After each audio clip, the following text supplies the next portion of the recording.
दोस्तों, क्या आपने पेंशन वैलिडेशन नियम के तहत अपना पेंशन वैलिडेशन कर लिया है? क्या है पेंशन वैलिडेशन नियम, आप यहाँ पर देखिए।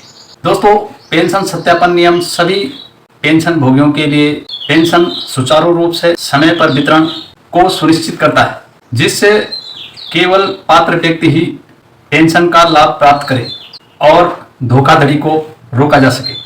दोस्तों, अब इस नियम के तहत पेंशन भोगियों को हर साल अपने पेंशन की जानकारी को सत्यापित करना होगा और पेंशन की सत्यापित प्रक्रिया में ये चीजें शामिल हैं।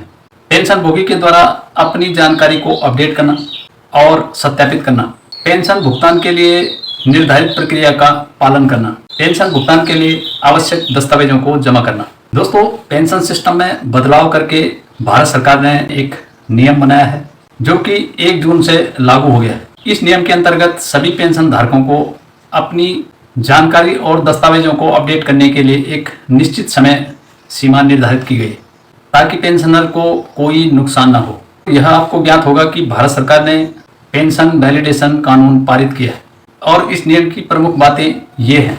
सरकार को अधिकार दिया गया है कि वह पेंशन में संशोधन कर सके। सेवानिवृत्ति की तारीख को आधार मानकर पे कमीशन के लाभ अलग अलग पेंशनर्स को दिए जा सकते हैं। यदि किसी न्यायालय या प्राधिकरण का निर्णय इसके विरोध में भी है तो भी यह कानून प्रभावी रहेगा। यह कानून किस पर लागू होगा?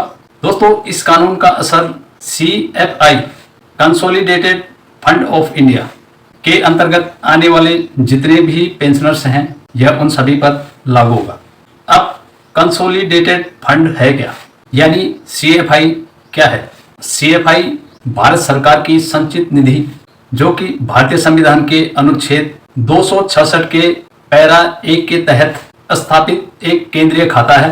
यह एक प्राथमिक निधि है जहां पर सभी सरकारी राजस्व, उठाए गए ऋण और पुनर्भुगतान जमा किए जाते हैं। यह एक एकल खाता है जो कि विभिन्न सरकारी खर्चों सहित सभी सरकारी वित्त का प्रबंधन करता है और इस खाते का इस्तेमाल सभी सरकारी खर्चों को पूरा करने में, जिसमें वेतन और पेंशन भी शामिल है। तो अगर आप डिफेंस पेंशनर हैं, रेलवे पेंशनर हैं, BSNL या PSU पेंशनर हैं तो आपको CFI के द्वारा पेंशन प्राप्त नहीं होती, अतः यह नियम आप पर नहीं लगता है। इस सूची में सामान्य सरकारी कर्मचारी या डिफेंस पेंशनर शामिल नहीं है।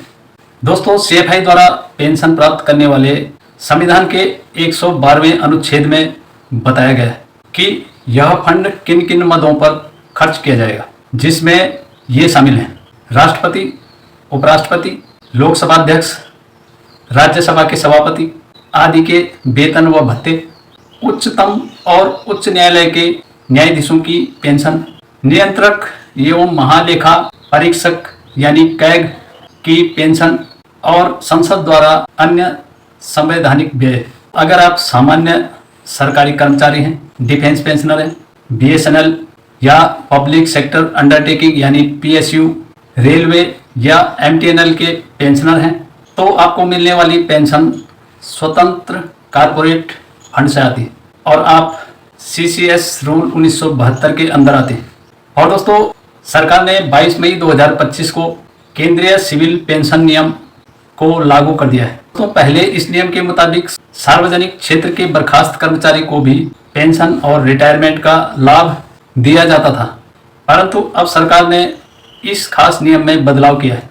सरकार ने स्पष्ट किया है कि सार्वजनिक सेक्टर यानी PSU, पब्लिक सेक्टर अंडरटेकिंग में अनुशासनात्मक कार्रवाई के तहत बर्खास्त किए जाने वाले कर्मचारी को नौकरी के साथ ही पेंशन लाभ से भी हटा दिया जाएगा। अब इसे पूरा समझें। CCS पेंशन नियम 2021 के नियम 37 के सेक्शन 29C में शामिल यह संशोधन अनुशासनात्मक मामलों में सख्त नजरिए को दिखाता है। PSU में जाने वाले कर्मचारियों को PSU से बर्खास्तगी के बाद भी पेंशन सेवा का लाभ मिलता था, अब यह सुरक्षा हटा दी गई है। अपडेट नियम है कि अगर पूर्व सरकारी कर्मचारी जो कि अब PSU में काम कर रहा है और उसे अनुशासनात्मक कार्रवाई में नौकरी से निकाल दिया जाता है तो वह अपनी पूरी पेंशन खो सकता है। दोस्तों, आप यहाँ पर PIB रिपोर्ट देख सकते हैं, जो कि वित्त विधेयक के भाग के रूप में 25/3/2025 को लोकसभा में पारित किया गया था और अब यह नियम 22 मई 2025 से लागू हो चुका है। तो आप सभी पूर्व सरकारी कर्मचारियों को जो PSU में काम करते हैं, उन्हें कोई अनुशासनात्मक कार्रवाई नहीं करनी है। वैसे भी पूर्व सरकारी कर्मचारी अनुशासन के पक्के होते हैं, फिर भी आपको कोई ऐसी कार्रवाई नहीं करनी चाहिए जिससे आप जवाबदेह हों और आपके ऊपर कोई वित्तीय संकट आए। दोस्तों, समय समय पर मैं अपने चैनल के माध्यम से मेरे चैनल में आने वाले सभी सम्मानित मेंबरों के सबसे अच्छे सुझाव को शामिल करता हूं। आज हमारे आप यहां स्क्रीन पे देख सकते हैं @BSR साहब, जिन्होंने वीडियो देखने के बाद अपने पेंशन अकाउंट को विजिबल बनाया है, अपनी ओर से फीडबैक मेरे चैनल को दिया है। इनके लिए बहुत बहुत धन्यवाद, सुपर थैंक्स। दोस्तों, आई होप आपको यह इन्फॉर्मेटिव वीडियो भी ज़रूर पसंद आएगा।